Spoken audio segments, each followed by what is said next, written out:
Hey, what's going on, guys? Welcome to this week's update. This week, I believe, is part 5 of the remodel build. For this week, I'm going to give you guys a quick update on what's going on with the 25-gallon cube that we set up last week, along with the other reef tanks inside in terms of the plans and moving some of those corals once we can get things going with this cube tank outside. All right, so let's start with the 25-gallon cube tank outside. So last week I went ahead and tore that completely down. It was a freshwater planet tank. Wiped down, all the glass, scraped out as much algae as possible. And this week, this is behind the scenes, but I scraped off the rest of the algae, put in RO water, put in the salt, put in a couple dried rocks to kind of just get things going, and kind of let the tank run. Now the tank's been running for about a week, and I went ahead and tested the water parameters, and we have a huge ammonia spike, which is normal.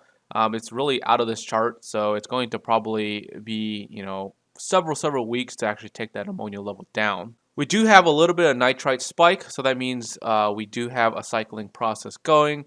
And for the next couple weeks here, I think it's going to just be super like off this chart for those parameters, and that's fine. We're taking it slow, so we're going to let the tank do its thing.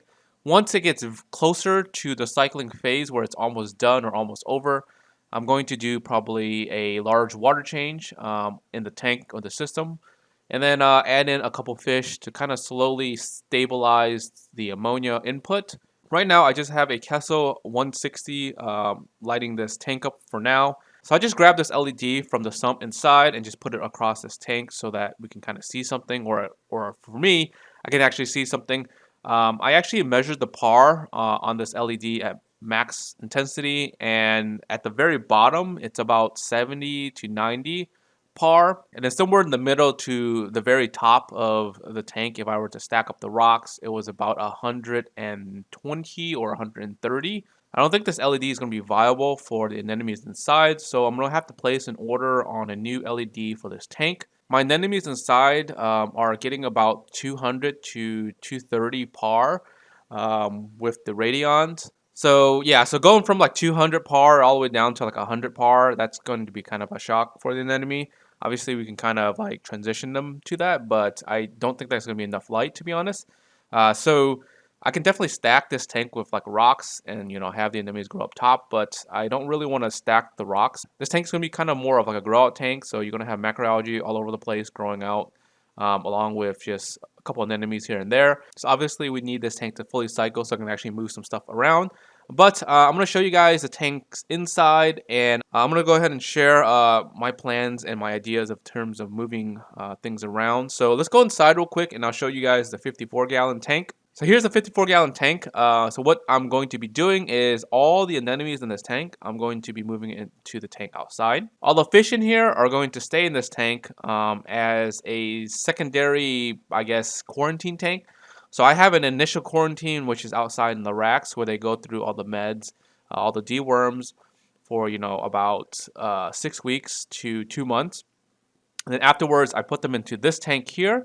It's a lot bigger, obviously. They have a lot more rooms to swim. It's more of like a secondary monitoring to make sure that they're not going to catch anything additional or whatever after their first initial quarantine, because things can happen. But once I free up all the anemones in the tank, I'm going to move over my Colorado Sunburst into this tank. For those who don't know, there's certain anemones that do well with each other, and there's certain ones that don't.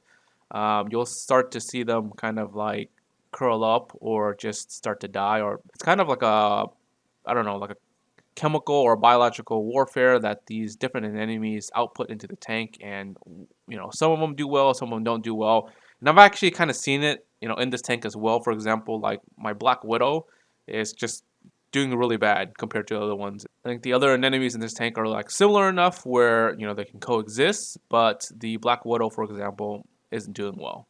Now moving on to the Planet Reef rack tank here. Now it's been some time since you guys last seen this tank, but I did do a bunch of frags recently. Obviously, I still need to do a bunch more just because they're growing like so rapidly and so fast. It's kind of crazy. But I do have some exciting news to share and show you guys here.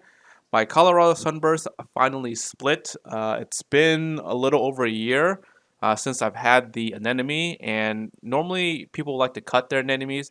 But my Colorado Sunburst was the size of like almost a basketball in terms of radius for a while, like probably for at least good like 3 months or so. And finally, about like 2 or 3 weeks ago, it actually split in half naturally.